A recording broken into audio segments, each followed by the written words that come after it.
Hi everyone, in this video we are going to walk through how to quickly generate a 3D shell outline. In EasyEDA Pro, the software actually supports full 3D shell design. So once we have finished our PCB layout, the easiest way to draw a shell is like this.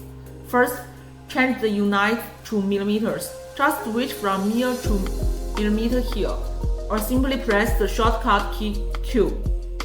Next, select board outline. Right-click and choose Generate 3D Shell Outline. At this point, a setting window will pop up asking for the extend the distance. That distance basically means the gap between the 3D shell and the PCB outline.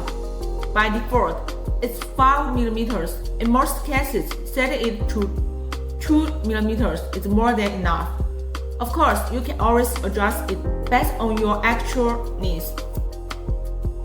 Once you hit confirm, the system will ask if you want to open the 3D preview. Just select open now. The shell outline will be generated automatically, and you can immediately see the result in the preview window.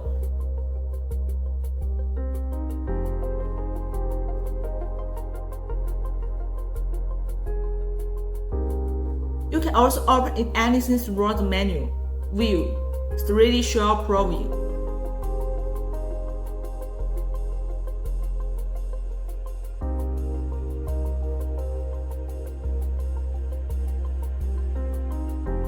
Now, there is one little detail to keep in mind.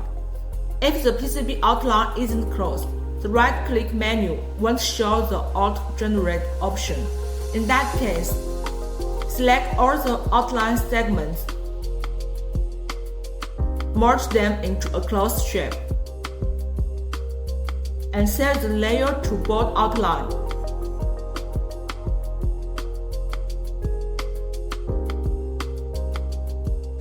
After that, right-click again, and you'll see the option to generate the shell outline. Besides Auto-Generate, the software also supports manual placement. To do this, go to Setting, Place, 3D Shell Outline, pick a shape and wrap it around the PCB. This way, you can manually draw the 3D shell as well. Finally, go back into the 3D preview and you'll be able to see the shell outline we just created manually.